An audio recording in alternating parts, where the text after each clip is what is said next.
sure you all have heard the news now. Giannis Antetokounmpo has officially left my Milwaukee Bucks in a deal to go to the Miami Heat in a blockbuster trade.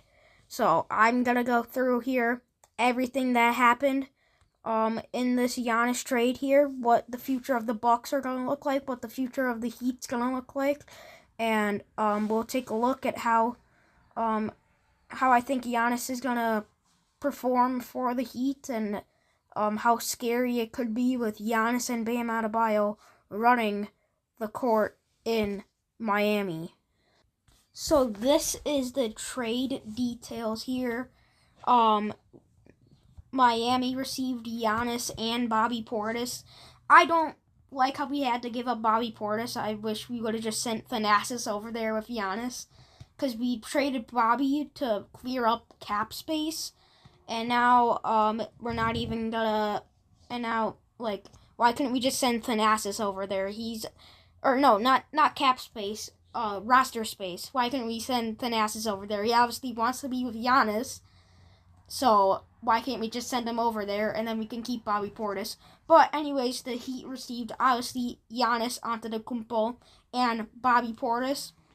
And then my Bucks received Tyler Hero, Khalil Ware, Jaime Jaquez Jr., Kasparas Jakunis, the number 13 overall pick, the 2031 first round pick, 2033 first round pick, and a 2030 first round swap, 2033 second round pick. So we got some decent picks in return for Giannis.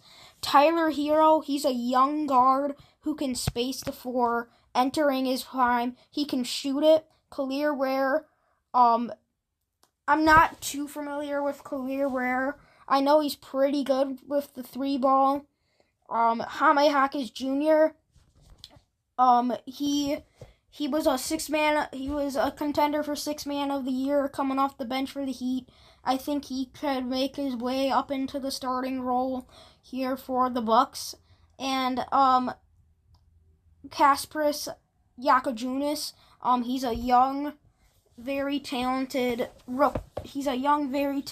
player who can come out here and space the floor for us and just get some stuff done. And then obviously the Heat get 2-time MVP Giannis Antetokounmpo on their end of the deal.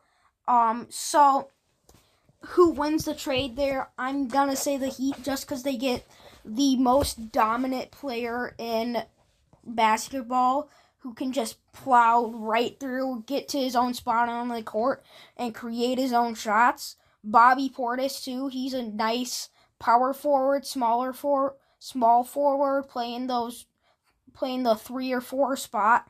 He can definitely shoot, and he can shoot the ball there too. Obviously Giannis is the better player in that trade that Miami receives, but don't count out Bobby Portis. He's still a really big piece. He was a big piece of the Bucks offense, so I think he'll be a big piece of the Heat's offense and defense. Just how I think he'll fit perfectly in with the Heat, just as he did with the Bucks. So the Heat sent over a haul for Giannis, which, yes, obviously, when you're trading for a 2-time MVP and one of the best players in the league, if not the best player in the league, who can create his own shots and just dominate down on the floor, you got to give up a lot. The Bucks get some nice young talent in return, which I'm not too mad about. Now, the Celtics were also offering a Jaylen Brown deal. Me personally, I think I would have taken the Jaylen Brown deal, because Jaylen Brown is a better player, in my opinion, than what we all got in the package from the Heat. But that's what the Bucks decided to do, is take the Heat's offer.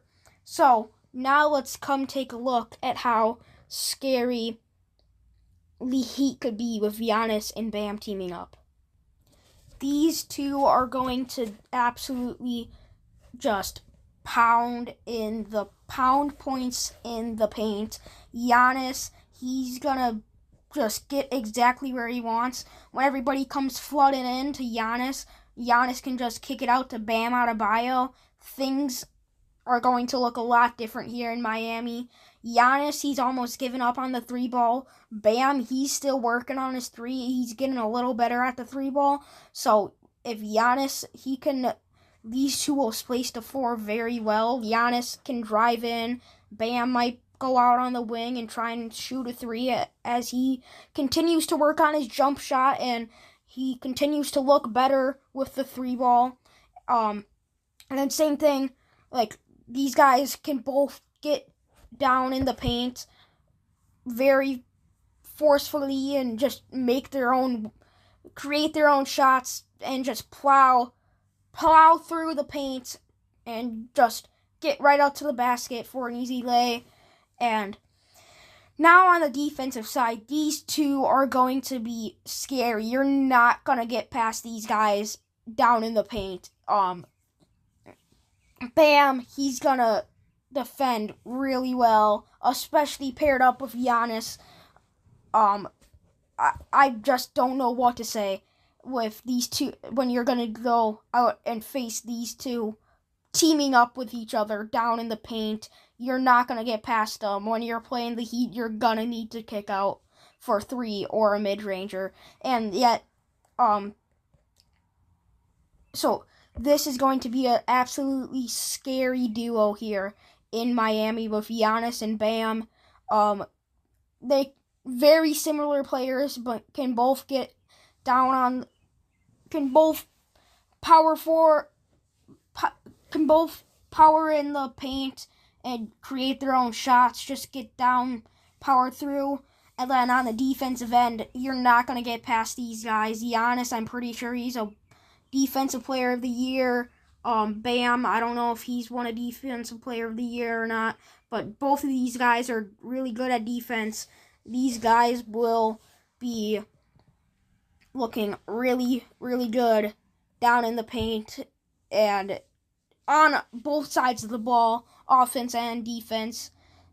This Heat team will be scary this year. And now the young three that the Bucks received in return for Giannis: Jaime Jaquez, Tyler Hero, Kelly Ware.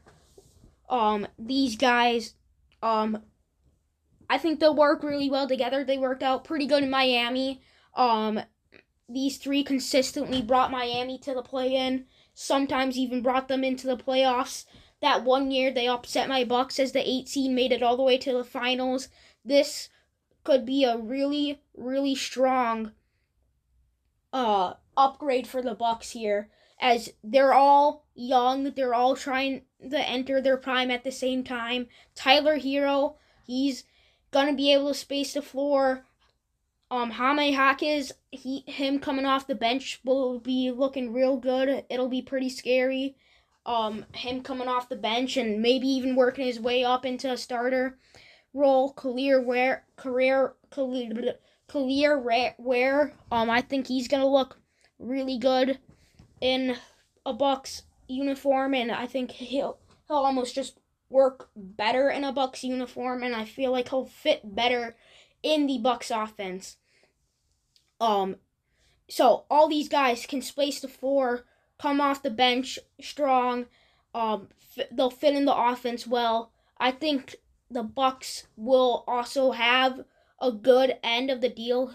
It might not look good right away, but towards maybe like the end of the season or 2 seasons from now, these guys, I feel like they'll be a big three in the NBA.